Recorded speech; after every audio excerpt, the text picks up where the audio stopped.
Be me, 32, living in a high-rise condo in downtown Seattle, senior marketing manager at a tech firm, drive a leased Audi Q5, spend $400 a month on Pilates and another $300 on skincare. Convinced myself long ago that I am the total package, career-driven, independent, strong. My standards are non-negotiable: 6 feet tall minimum, 6 figures minimum, must have a graduate degree, must love travel, must handle my sarcasm, which is really just me being mean when I've had too much Pinot Grigio. Dating in this city is a nightmare. Soft boys in flannel who want to talk about their feelings, tech bros who wear hoodies to Michelin star restaurants, or the worst breed, the nice guy. Enter Kevin. Kevin is 34, senior systems architect in my company, makes great money, probably double what I make, but he is the definition of beige wallpaper. Average height, maybe 5'9" inches on a good day, wears those free company t-shirts and cargo shorts to work, glasses that slide down his nose, drives a Honda Accord from 2015, utterly invisible to women like me. Except when I need something. Kevin has had a crush on me since I started 3 years ago. It's pathetic. Honestly, he hovers by my cubicle. Hey, saw the printer was jamming, fixed it for you. Hey, noticed you were working late, brought you a lot. Hey, I have an extra ticket to the symphony, just wondering if fixed it tiki you.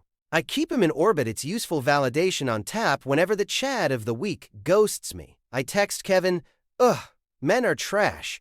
He replies instantly, "You deserve better. You're amazing." Ego stroke received, confidence restored. I let him take me to lunch, sometimes never dinner. That sends the wrong message. Plus, lunch is expensive downtown. He sits there listening to me vent about my exes, nodding like a bobblehead, barely touches his food because he's too busy gazing at me. My friends, Jessica and Chloe, think it's hilarious. We have a group chat called The Coven. I send screenshots of Kevin's texts. "Good morning. Hope you crushed that presentation today. Sent at 7 a.m. Jessica, she is obsessed. Chloe, at least he's useful. Did you get him to fix your Excel sheets yet? Me, lol, yes. Saved me 3 hours of work. We laugh. It feels good to be the prize. Fast forward to December. Company holiday party, open bar, fancy venue. I'm wearing a dress that cost half my rent, looking for the VP of sales. A tall guy named Brad. Brad is toxic, cheats on every girlfriend, but he drives a Porsche. Kevin finds me. Instead, he's wearing a suit that clearly doesn't fit. Right sleeves too long, jacket boxy. He looks nervous. Hey, can I talk to you for a second? I sigh, rolling my eyes, visibly make it quick. Kevin, I need a refill. He takes a deep breath. I know we've been friends for a while, and I really care about you. I was wondering if maybe, finally, you'd let me take you on a real date. Dinner? Anywhere you want. Silence. I look at him, then I look over his shoulder and see Brad laughing with some interns. The contrast is painful. I laugh. It's a cruel, sharp sound. Kevin, look at me, then look at you. We aren't in the same league. We aren't even playing the same sport. You're a great helper. But that's it. Don't make this weird. His face goes pale, like all the blood just drained out. He doesn't get angry. He doesn't yell. He just nods slowly. Okay, I understand. Sorry to bother you. Turns around and walks away. I feel a tiny twinge of guilt, but I drown it in 3 cosmos. Brad ends up going home with a 22-year-old intern. I go home alone and order Uber Eats, whatever. I dodged a bullet with Kevin. Imagine dating a guy who wears pleated pants. January rolls around. Kevin is gone, not fired, just gone. I ask around. Apparently, I find he requested a transfer to fully remote work. Something about a digital nomad policy. The engineering department launched. Out of sight, out of mind. I go back to the app state. A guy named Tyler, who invests in crypto. He makes me pay for my own drinks because fiat currency is dying. Date a guy named Simon, who brings his dog to the restaurant, not a service dog. Just an untrained golden retriever that knocks over a waiter. I complain to the group chat. Where have all the good men gone? Why is it only losers left in this city? Jessica sends a link. Have you guys seen this article? The Great Male Exodus. Talking about men leaving the West to find wives in Asia, Eastern Europe, South America. I scoff, please. Only the rejects go there. Guys who can't handle a strong, independent woman, they want a maid, not a partner. It's predatory. Disgusting. We agree that these men are bottom of the barrel. 6 months pass. I'm bored at work on a Tuesday. Decide to stalk Kevin's social media just to see if he's miserable, maybe living in his mom's basement. Click on his Instagram. I expect code screenshots or gaming memes. Instead, I see a beach, white sand, turquoise water geolocation. Da Nang, Vietnam. Next photo, Kevin on a motorbike. He's different, tanned, lost, maybe 20 pounds, wearing a fitted linen shirt, sleeves rolled up, sunglasses. He actually looks good. Confused, I scroll down. Picture of him at a dinner table, giant spread of seafood, and sitting next to him is a girl. She's tiny, long black hair down to her waist, simple floral dress, minimal makeup, but she is radiant, looking at Kevin like he's the funniest man on earth. Caption, best Banjo in the city with my favorite person. My stomach drops. Weird reaction. I don't want him, so why do I care? Screenshot immediately send to the Coven me. Look at this. Kevin went full passport bro. Chloe, no way. Is that a mail order bride? Jessica, she looks 12. Gross. Me, he probably pays her to hang out with him. There's no way she actually likes him. We spend an hour tearing them apart, calling him desperate, calling her a gold digger, telling ourselves we are winning. But I keep checking his page. Weeks turn into months, the content changes. It's not just vacation photos anymore, it's live video of them hiking in Sapa, she's wiping sweat off his forehead. Laughing video of them cooking together, she's teaching him how to make spring rolls, he's clumsy. Dropping ingredients, she's not yelling, not rolling her eyes, she's giggling, guiding his hands the way she touches him. Soft affectionate, I haven't touched a man like that in years. Usually I'm pushing them away or directing them. Not there, do this, hurry up. Seeing Kevin being treated like a king, it irritates me, it's fake. I tell myself she just wants a green card. A year goes by, the tech market crashes, slightly layoffs at my firm, I survive. But it's stressful. Everyone is on edge. Management announces the Global Innovation Summit, mandatory attendance for all senior staff held in Bangkok this year. To save costs, I pack my bags. Dreading the humidity, dreading the flight, dreading seeing my coworkers in swimsuits arrive at the hotel 5-star resort. Actually really nice first night is the welcome mixer I'm standing with Jessica.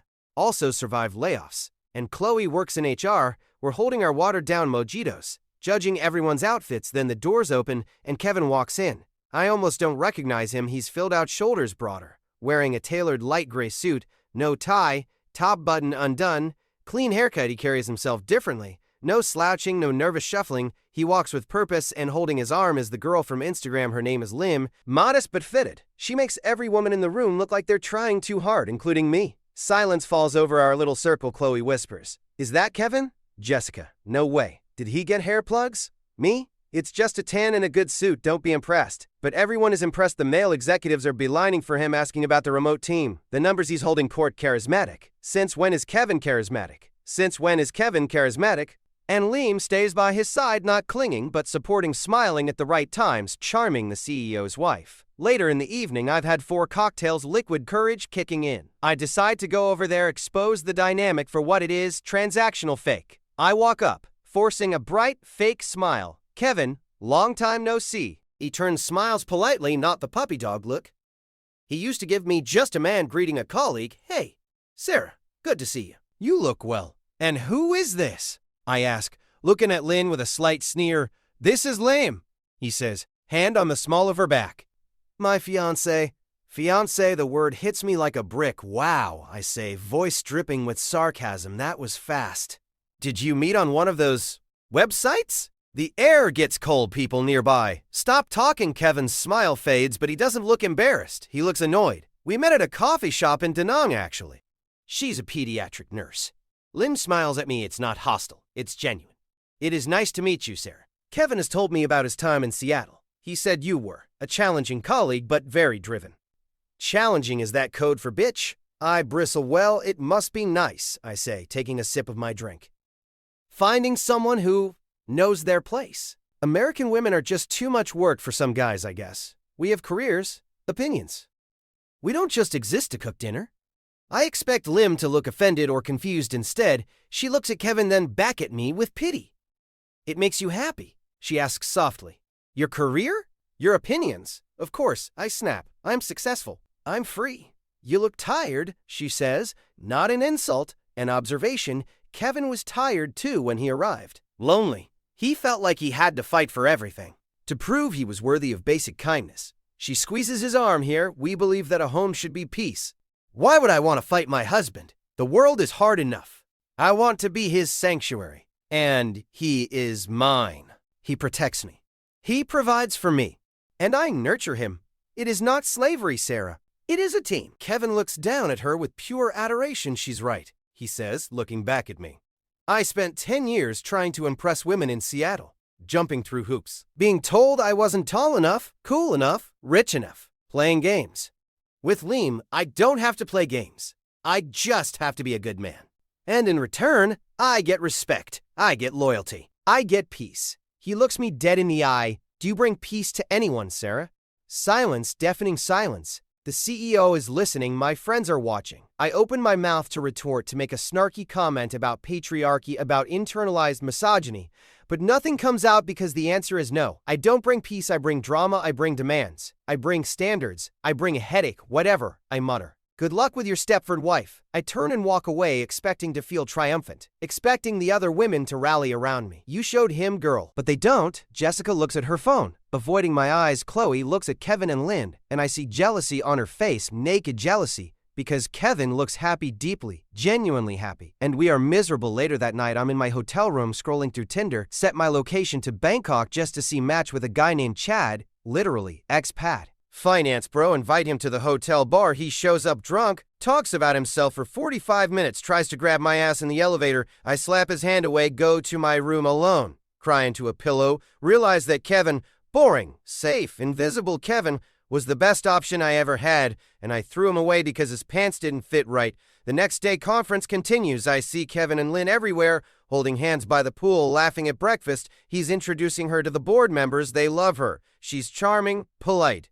Feminine brings a contrast to the aggressive corporate energy. I overhear the VP of Operations talking to the CFO smart kid that Kevin found a keeper. My wife hasn't cooked a meal in 15 years, just orders takeout and complains about the nanny. Yeah, makes you think, doesn't it? Men are noticing the exodus isn't just losers, it's the guys who realize the game is rigged and they stop playing. Fast forward, 2 years, on 34 now, still in the condo, still single, the Audi lease is up. Downgraded to a Honda because rent went up. Dating market is worse than ever. Most decent guys my age are married or they've gone global. Kevin and Lim got married. Saw the photos, traditional Vietnamese ceremony. He wore the blue tunic. She looked like a queen in red.